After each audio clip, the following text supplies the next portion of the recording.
একদিন হযরত ইদ্রিস আলাইহিস সালাম তার ইবাদতখানায় আল্লাহর জিকিরে মশগুল ছিলেন। এমন সময় একজন ব্যক্তি হযরত ইদ্রিস আলাইহিস সালামের কাছে আসলেন। তিনি তাকে মেহমান মনে করে অভ্যর্থনা জানালেন এবং নিজের কাছে বসার জন্য অনুমতি দিলেন।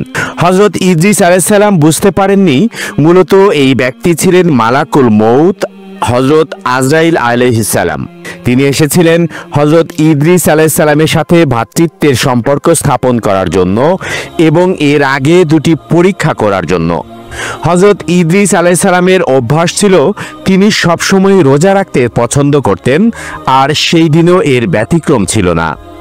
হযরত ইদ্রিস আলাইহিস সালাম রোজা অবস্থায় ছিলেন।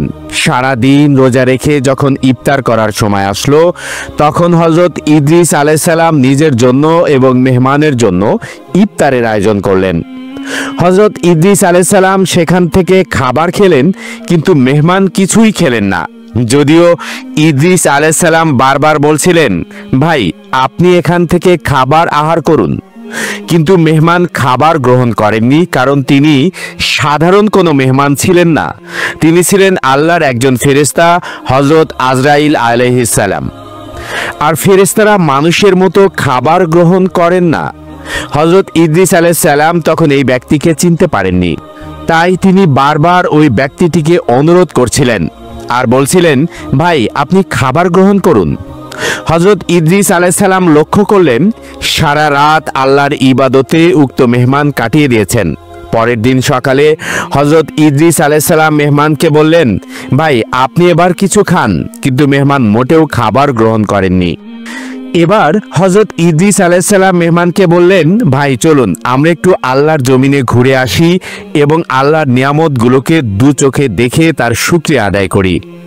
হযরত ইদ্রিস আলাইহিস সালামের কথায় মেহমান রাজি হলো, তাকে নিয়ে বের হলেন। তারা দুজনে হাঁটতে হাঁটতে অনেক দূর চলে গেলেন। হঠাৎ তাদের সামনে পড়ল একটি বাগান, আর এই বাগানে সব ধরনের ফল ছিল। তখন মেহমান বললেন, হে আল্লাহর নবী, চলুন আমরা এই বাগানে প্রবেশ করি এবং সেখান থেকে কিছু ফল আমি আর আপনি দুজনে মিলে খাই।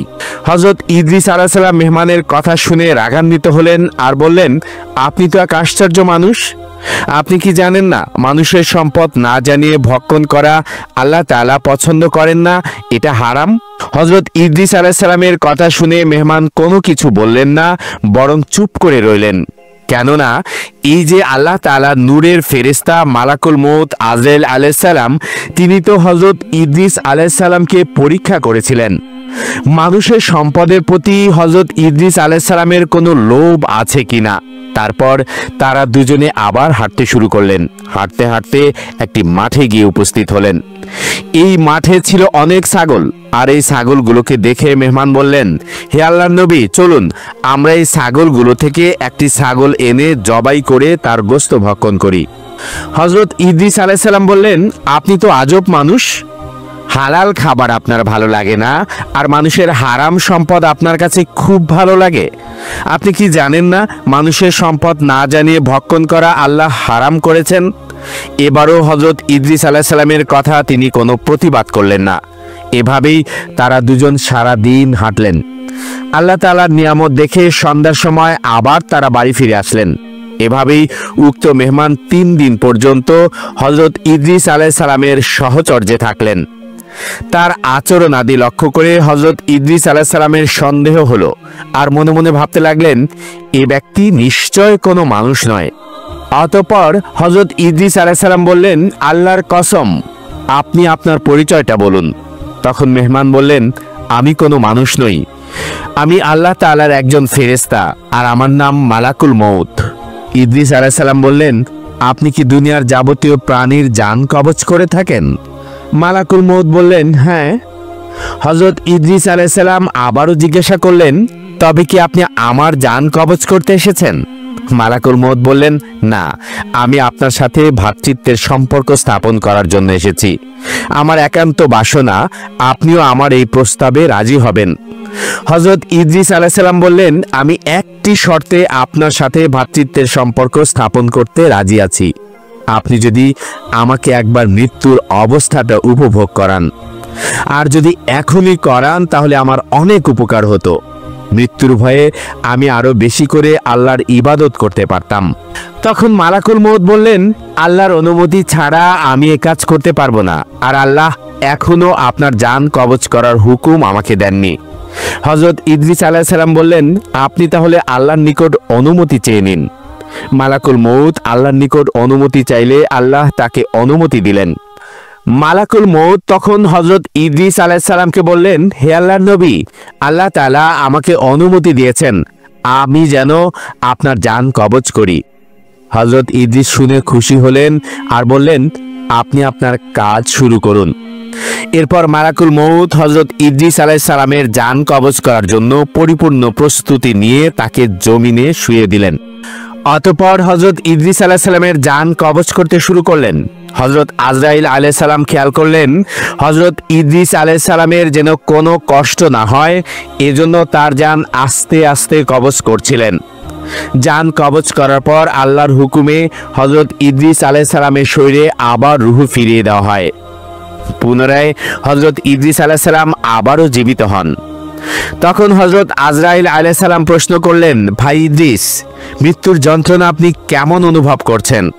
তখন হযরত ইদ্রিস আলাইহিস সালাম বললেন, হে মালাকুল মউত, মৃত্যুর যন্ত্রণা আমার কাছে মনে হয়েছে যেন কোনো জীবিত প্রাণীর শরীরের চামড়া মাথা থেকে পা পর্যন্ত খসে তুলে ফেললে প্রাণীটির যেরূপ কষ্ট হয়, তার চেয়ে হাজার হাজার গুণ বেশি আমার কষ্ট হয়েছে।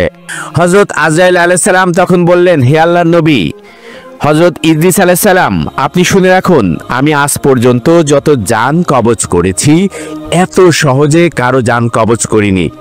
আমি এত সহজে জান কবজ করার পরও যেহেতু আপনার কষ্ট হয়েছে, এজন্য আপনার নিকট আমি ক্ষমা প্রার্থী।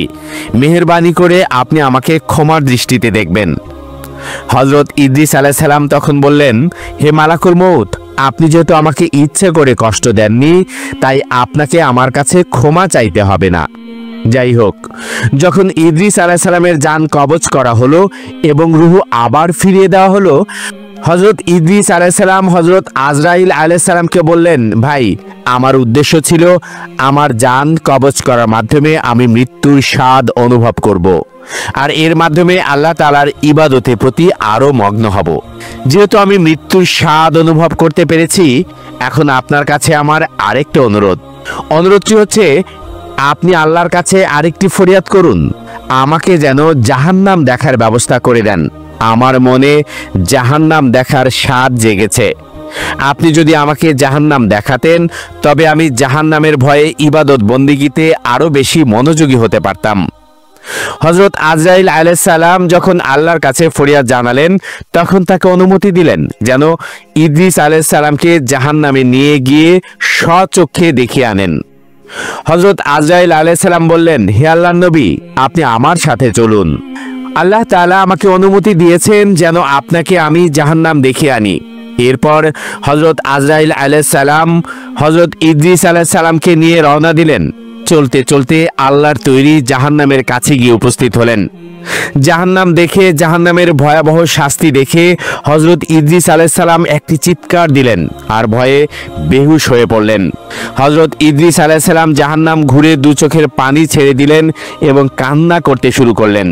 জাহান্নামের বিভীষিকাময় শাস্তি সবকিছু দেখার পর হযরত ইদ্রিস আলাইহিস সালাম হযরত আজরাইল আলাইহিস সালামকে বললেন, ভাই, আপনি আমাকে মৃত্যুর যন্ত্রণা আস্বাদন করিয়েছেন, আপনি আমাকে জাহান্নাম দেখিয়েছেন। এই দুইটির মাধ্যমে আমার হৃদয়ে আল্লাহ তাআলার ইবাদত বন্দিগি করার প্রচন্ড ইচ্ছা জেগেছে। আমি যতদিন বেঁচে থাকি আল্লাহ তাআলার ইবাদত বন্দিগিতে সময় পার করব এবং আমার উম্মতদেরকে সব সময় বোঝাবো আমি স্বচক্ষে জাহান্নাম দেখেছি আর মৃত্যুর যন্ত্রণা অনুভব করেছি। মৃত্যুর যন্ত্রণা অনেক কঠিন এবং জাহান্নাম খুবই ভয়াবহ একটি স্থান। সেখানে শাস্তি সহ্য করার মতো ক্ষমতা কারো নেই। হযরত ইদ্রিস আলাইহিস সালাম মনে মনে একটি ফন্দি আঁটলেন, যে ফন্দির কৌশলের কথা হযরত আজরাইল আলাইহিস সালামকে বুঝতে দিলেন না। হযরত ইদ্রিস আলাইহিস সালাম হযরত আজরাইল আলাইহিস সালামের হাত ধরে বললেন, ভাই, আমার আরেকটি অনুরোধ রয়েছে, মেহেরবানি করে ভ্রাতৃত্বের বন্ধনের কারণে আমার অনুরোধটি আপনি ফেলবেন না। হযরত আজরাইল আলাইহিস সালাম তখন হেসে দিলেন আর বললেন, আপনার আবার কি অনুরোধ? হযরত ইদ্রিস আলাইহিস সালাম তখন বললেন, আপনি মেহেরবানি করে আল্লাহর কাছে আমার হয়ে আরও একবার ফরিয়াদ করুন যেন আল্লাহ তাআলা আমাকে স্বচক্ষে জান্নাত দেখার একটি ব্যবস্থা করে দেন। বারবার যখন হযরত ইদ্রিস আলাইহিস সালাম হযরত আজরাইল আলাইহিস সালামের কাছে অনুরোধ করছিলেন, তখন মালাকুল মউত হযরত আজরাইল আলাইহিস সালাম আল্লাহর কাছে ফরিয়াদ করে জানালেন, হে আল্লাহ, আপনার নবী জান্নাতকে স্বচক্ষে দেখতে চান। হযরত আজরাইল আলাইহিস সালাম যখন আল্লাহর কাছে ফরিয়াদ করলেন, আল্লাহ তাআলা তখন হযরত ইদ্রিস আলাইহিস সালামকে জান্নাত স্বচক্ষে দেখার অনুমতি প্রদান করলেন। হযরত ইদ্রিস আলাইহিস সালাম আল্লাহর কাছ থেকে অনুমতি পেয়ে শুকরিয়া আদায় করলেন এবং সিজদা করলেন। অতঃপর হযরত আজরাইল আলাইহিস সালাম হযরত ইদ্রিস আলাইহিস সালামকে সাথে নিয়ে রওনা দিলেন। দুজনে চলতে চলতে জান্নাতের কাছে গিয়ে উপস্থিত হলেন। ইদ্রিস আলাইহিস সালাম জান্নাতের দিকে যেতে যেতে মনে মনে একটি ফন্দি করলেন, আর সেটি হযরত আজরাইল আলাইহিস সালামকে বুঝতেও দিলেন না। এই ফন্দিটি ছিল যে কোনো মূল্যে জান্নাতে যদি আমি ঢুকি তাহলে জান্নাতেই থেকে যাব, কেননা আল্লাহ তাআলার ওয়াদা হচ্ছে যে একবার জান্নাতে যাবে সে আর কখনো দুনিয়াতে যাবে না। এইটাই আল্লাহ তাআলার ওয়াদা। হযরত ইদ্রিস আলাইহিস সালাম ভাবতে লাগলেন, যেহেতু আমার মৃত্যুর ধাপ পার হয়ে গেছে, যদি আল্লাহর জান্নাতে প্রবেশ করতে পারি তাহলে জান্নাত থেকে আমি বের হব না। হযরত আজরাইল আলাইহিস সালাম হযরত ইদ্রিস আলাইহিস সালামের মনের অবস্থা কিছুতেই বুঝতে পারলেন না। মহান রাব্বুল আলামিন হযরত ইদ্রিস আলাইহিস সালামের মনের কথা শুনে হাসতেছিলেন, কেননা আল্লাহ তাআলা ইদ্রিস আলাইহিস সালামের তাকদীরে এভাবেই লিখে রেখেছেন, জিন্দা অবস্থায় মওতের পূর্বে তাকে আল্লাহ তাআলা জান্নাত দেখাবেন এবং জান্নাতের মধ্যে চিরস্থায়ী করে দিবেন। হযরত আজরাইল আলাইহিস সালাম যখন ইদ্রিস আলাইহিস সালামকে নিয়ে জান্নাতের দরজার সামনে উপস্থিত হলেন, ঠিক ওই সময় হযরত ইদ্রিস আলাইহিস সালামকে বললেন, ভাই ইদ্রিস, এই যে জান্নাত, আপনি জান্নাতে প্রবেশ করুন, কিন্তু শর্ত হচ্ছে আপনার পায়ে যে জুতা আছে সেই জুতা খুলে তারপরে যান। জান্নাতে যত নাজ নিয়ামত আছে তা আপনি ঘুরে দেখুন। আমি আপনার জন্য বাহিরে দাঁড়িয়ে অপেক্ষা করছি। যখন আমি আপনাকে ডাক দিব দুনিয়াতে যাওয়ার সময়, ঠিক ওই মুহূর্তেই আপনি আমার কাছে চলে আসবেন। আপনাকে নিয়ে আমি আবার আল্লাহর জমিনে নেমে যাব। হযরত আজরাইল আলাইহিস সালাম ইদ্রিস আলাইহিস সালামের মনের কথা জানেন না, আর কল্পনাও করতে পারেনি যে ইদ্রিস আলাইহিস সালাম মনে মনে কি ভেবে রেখেছেন। হযরত ইদ্রিস আলাইহিস সালাম আজরাইল আলাইহিস সালামের কথা মতো জুতো বাইরে রেখে আল্লাহর জান্নাতে প্রবেশ করলেন। আল্লাহর জান্নাতে বড় বড় নাজ নিয়ামত, আরাম, আয়েশ সবকিছুই এক এক করে হযরত ইদ্রিস আলাইহিস সালাম উপভোগ করতে লাগলেন।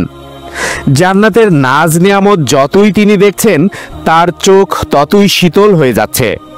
হযরত ইদ্রিস আলাইহিস সালাম জান্নাত দেখছেন আর আল্লাহ তাআলার শুকরিয়া আদায় করছেন। কিছুক্ষণ পর পর আলহামদুলিল্লাহ বলে শুকরিয়া আদায় করছেন এবং সিজদায় অবনত হচ্ছেন। যতই সামনের দিকে এগোচ্ছেন আল্লাহর জান্নাত দেখে তিনি ততই মোহিত হচ্ছেন এবং জান্নাতের প্রতি আকৃষ্ট হচ্ছেন। হযরত ইদ্রিস আলাইহিস সালাম জান্নাতে ঘোরাফেরা করলেন। এরপর হযরত আজরাইল আলাইহিস সালামের কাছে ফিরে এসে নিজের প্রতিশ্রুতি রক্ষা করলেন। পরক্ষণেই তিনি এক দৌড়ে আবার জান্নাতে ঢুকে গেলেন। হযরত আজরাইল আলাইহিস সালাম তাকে ডেকে বললেন, ভাই ইদ্রিস, আপনি আবার জান্নাতে ঢুকলেন কেন? তাড়াতাড়ি বেরিয়ে আসুন, আমাদেরকে এখনই যেতে হবে। আমি আপনাকে আবার পৃথিবীতে পৌঁছে দেব। হযরত ইদ্রিস আলাইহিস সালাম জান্নাতের ভেতর থেকে জবাব দিলেন, ভাই আজরাইল, আপনার সাথে আমার শর্ত ছিল আমি যেন আবার ফিরে আসি এবং আমার জুতা যেন আমি বাহিরে রেখে যাই। আমি আমার ওয়াদা মতো জুতো বাইরে রেখে গিয়েছি এবং জান্নাতে ঘুরে ঘুরে বাইরে বেরিয়ে এসেছি। তো আপনার সাথে আমি যে ওয়াদা করেছিলাম তা পূর্ণ করেছি। হয়তো আপনি একটি কথা ভুলে গিয়েছেন। আল্লাহ তাআলা ইরশাদ করেছেন, প্রত্যেক প্রাণী একবার মৃত্যুর স্বাদ গ্রহণ করবে এবং একবার দোজখ না দেখে কেউ জান্নাতে যেতে পারবে না। আমি তো একবার মৃত্যুর স্বাদ গ্রহণ করলাম এবং দোজখও দেখলাম, তারপর জান্নাত থেকে বের হয়ে আপনাকে দেয়া প্রতিশ্রুতিও রক্ষা করলাম। অতএব এখন আমি আর জান্নাত হতে বের হব না, আপনি আপনার কাজে চলে যেতে পারেন। হযরত ইদ্রিস আলাইহিস সালাম যখন জান্নাত থেকে বের হতে অস্বীকৃতি জানালেন, তখন আজরাইল আলাইহিস সালাম ঘোরাঘুরি করতে লাগলেন। হযরত ইদ্রিস আলাইহিস সালাম নাছর বান্দা, তিনিও যাবেন না বলে ঠিক করলেন। হযরত আজরাইল আলাইহিস সালাম তখন আল্লাহ তাআলার কাছে বললেন, হে আল্লাহ, আপনি বললেন বলেই আমি তাকে দুনিয়া থেকে জান্নাতে নিয়ে এসেছি। সে জান্নাত ঘুরে দেখেছে, কিন্তু সে এখন জান্নাত থেকে যেতে নারাজ। হে আল্লাহ, আমি এখন কি করব আপনি বলুন। আল্লাহ তাআলা তখন হযরত আজরাইল আলাইহিস সালামকে লক্ষ্য করে বললেন, হে আজরাইল, তুমি তোমার কাজে চলে যাও আর ইদ্রিসকে জান্নাতে থাকতে দাও। তার ভাগ্যে আমি এরূপ ঘটনায় লিপিবদ্ধ করে রেখেছিলাম। সে জান্নাতে এইভাবে আসবে এবং জান্নাতে থেকে যাবে। অতএব তুমি তোমার কাজে ব্যস্ত হয়ে যাও আর আমার ইদ্রিসকে জান্নাতের নাজ নেয়ামত সহকারে সুন্দরভাবে উপভোগ করার সুযোগ করে দাও। আল্লাহ তাআলার হিকমত যখন আজরাইল আলাইহিস সালাম বুঝতে পারলেন, তখন আজরাইল আলাইহিস সালাম হাসতে হাসতে হযরত ইদ্রিস আলাইহিস সালামকে সালাম দিয়ে বিদায় হয়ে গেলেন। অতঃপর হযরত ইদ্রিস আলাইহিস সালাম মহা সুখে জান্নাতে বাস করতে লাগলেন। এই ছিল হযরত ইদ্রিস আলাইহিস সালামের ভেস্তে যাবার ঘটনা। ভিডিওটি ভালো লাগলে একটি লাইক দেবেন এবং সবার সাথে শেয়ার করবেন।